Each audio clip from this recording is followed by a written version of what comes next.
Lijep pozdrav, dragi moji, i dobro mi došli. Danas primamo breskvice.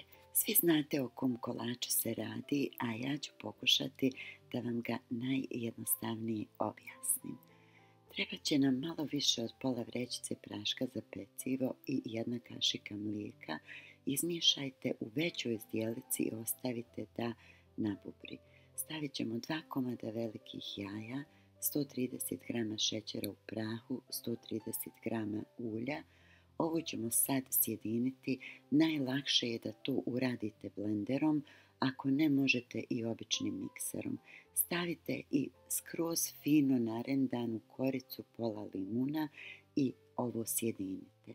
Pripremit ćemo 350 g oštrog brašna, ukupno nam treba 370 g, ali stavite 350, 20 g ostavite za kasnije.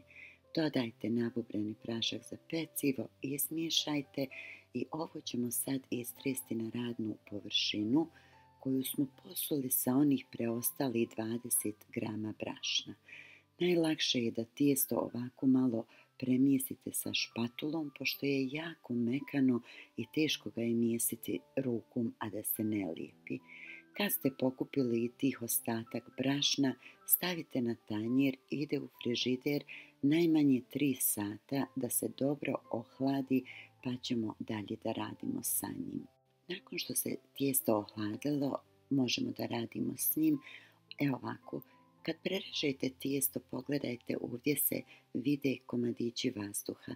Tu je prašak za pecivo radio, tijesto se nadiglo i sad ono što je jako bitno je da tijesto premijesite.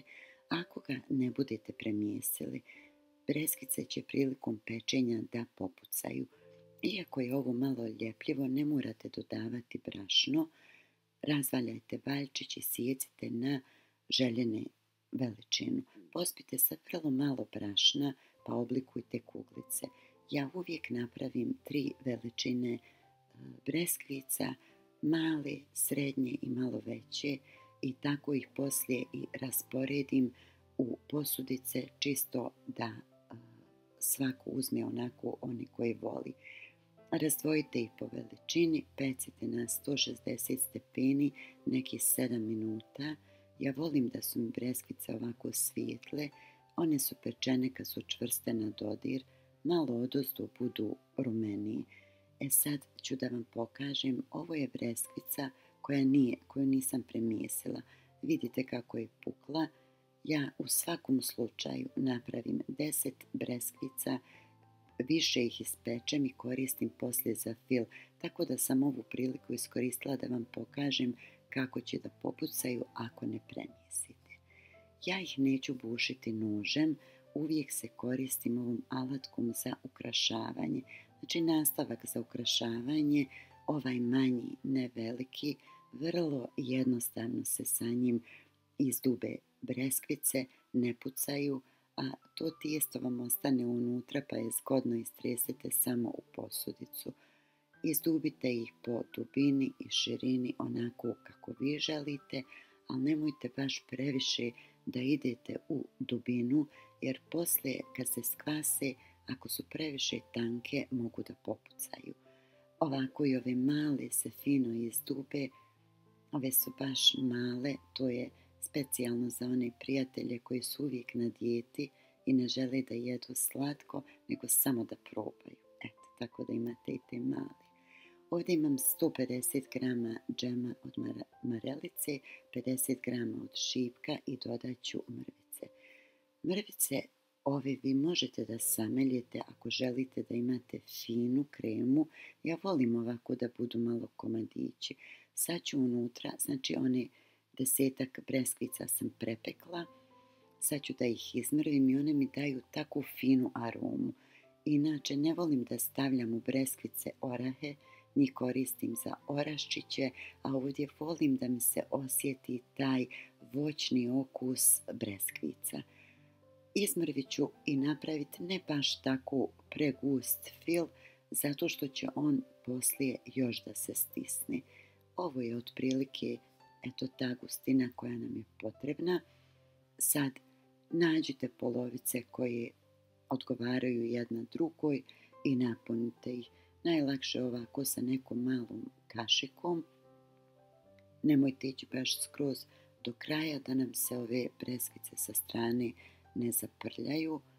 Odstranite ovaj višak i poredajte ih tako po veličinama. Ja ih stavim na te 3 veličine koje sam otprilike pravila. Evo pogledajte ove male. Sad ovako kad imate male tanke prstiće nije vam problem da ovo napunite, meni jeste, tako da tih malih napravim najmanje. Nakon što ste ih sve napunili, ostavite sa strane. Od ove količine dobijete otprilike 50 breskvica, znači 100 komada tih polovica, 50 komada breskvica. Sad ćemo da nastavimo dalje, znači ne idu u frižider.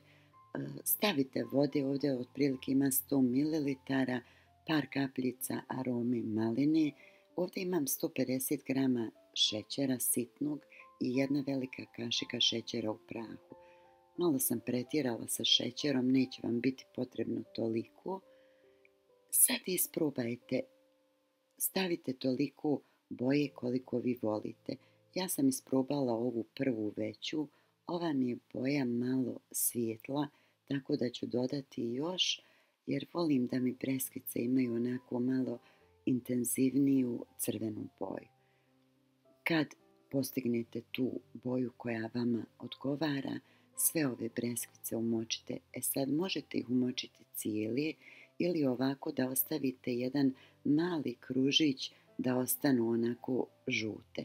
Stavite ih na papir da se malo prosuše, otprilike nekih 5 komada, pa ih valjajte u šećer. Neko voli da uvalja u šećer samo polovice, znači odozgo i odozdo, a da ovu sa strane ne uvalja. Ja volim da su mi breskvice skroz uvaljane u šećer. Neka se suše na sobnoj temperaturi preko noći i sutradan ispakujte u neke kutije i držite ih na sobnoj temperaturi. Nekih mogu da izdrže neki 10 dana, u frižideru mogu i 20. Sad, ako vam ovo nije bilo dovoljno posla i želite sebi još malo da iskomplikujete život, možete da stavite i ove listiće. Ja sam ih stavljala od Nane. Nađite veličine listića koji odgovaraju veličini breskvice i ove male peteljke samo gurnite prema unutra sa čačkalicom. Dragi moji, hvala vam puno na lajkovima, dijeljenjima, komentarima. Svaki vid vaše podrške meni puno znači. Do sljedećeg kuhanja ostanite mi zdravi i nasmijani. Puno pozdrava i poljubaca od vaše Arijevi kuhinje.